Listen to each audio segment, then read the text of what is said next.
Chapter 3 The Link Up. Inside the great glass elevator, there was also a good deal of excitement.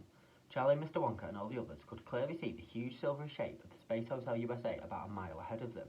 Behind them was a smaller but still pretty enormous transport capsule. The great glass elevator, which was now not looking as also great, was between the two monsters. And of course, everybody, including Grandma Josephine, knew very well what was going on. They even knew the names of the three astronauts that were in charge of the transport capsule. They were called Shutworth, Shanks, and Charlotte. The whole world knew about these things. Newspapers and televisions had been shouting about almost nothing else for the past 6 months. Operation Space Hotel was the event of the century. What a load of luck, cried Mr. Wonka. We've landed ourselves slap bang in the middle of the biggest space operation of all time. We've landed ourselves in the middle of a nasty mess, said Grandma Josephine. Turn back at once. No, Grandma, said Charlie. We've got to watch it now. We must see the transport capsule linking up with the Space Hotel. Mr. Wonka floated right up close to Charlie. Let's beat them to it, Charlie, he said. Let's get there first and go above the Space Hotel ourselves. Charlie gaped, and then he gulped. Then he said softly, It's impossible. You've got to have all sorts of special gadgets to link up with another spacecraft, Mr. Wonka. My elevator could link it with a crocodile if it had to, said Mr. Wonka. Just leave it to be, my boy. Grandpa Joe, cried Charlie. Did you hear that? We're going to link up with the Space Hotel and go on board. Yippee, shouted Grandpa Joe. What a brilliant thought, sir. What a staggering idea. He grabbed Mr. Wonka's hand and started shaking it like a thermometer. Be quiet, you balmy old bat, said Grandma Josephine. We're in hot enough stew already. I want to go home. Me too, said Grandma Georgina. What if they come after us, said Mr. Bucket, speaking for the first time. What if they capture us, said Mrs. Bucket.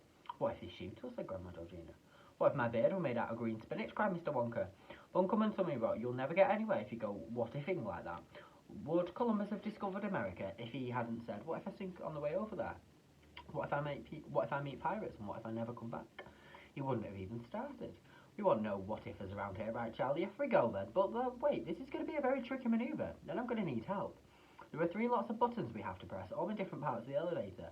I shall take those 2 over there, the white and the black. Mr. Wonka made a funny blowing noise with his mouth and glided effortlessly over to them.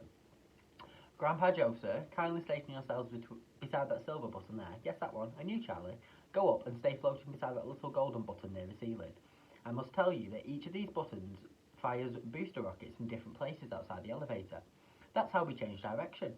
Grandpa Joe's rockets turn us to starboard to the right, Charlie's turn us to port to the left, and mine make us go higher or lower, or faster or slower. Are you all ready? No, wait, cried Charlie, who was floating exactly midway between the floor and the ceiling.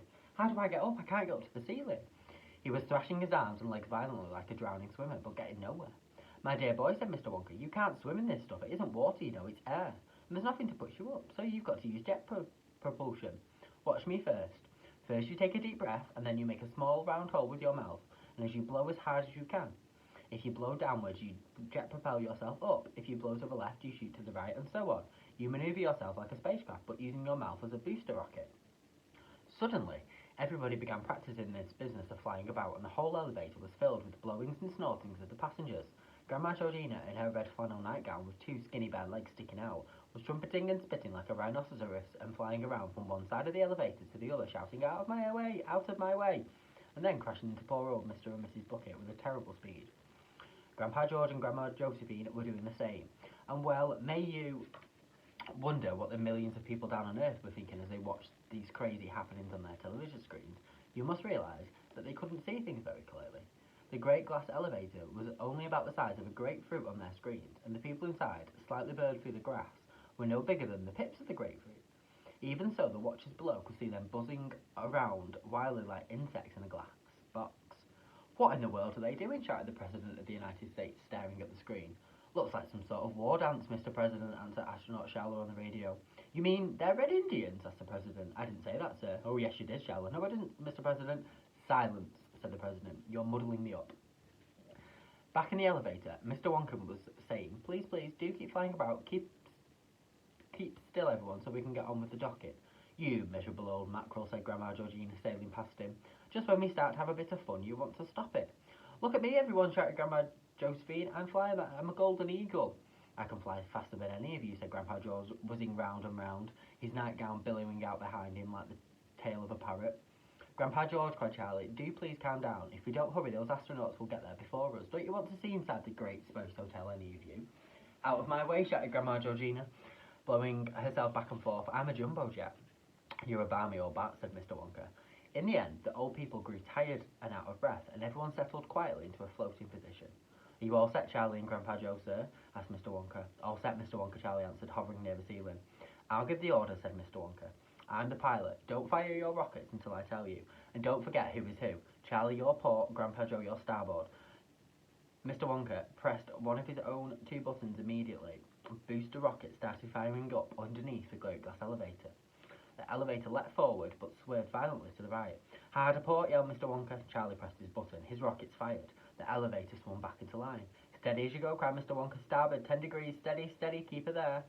Soon they were hovering directly underneath the tail of the enormous Silvery Space Hotel. Can you see that little square door with the bolts on, said Mr. Wonka. That's the docking entrance. It won't be long now. Port fraction, steady, starboard a bit. Good, good. Easy does it. We're nearly there. To Charlie, it felt rather as though he was in a tiny rowboat underneath the stern of the biggest ship in the world. The Space Hotel towered over them. It was enormous. I can't wait, thought Charlie, to get inside and see what it's like.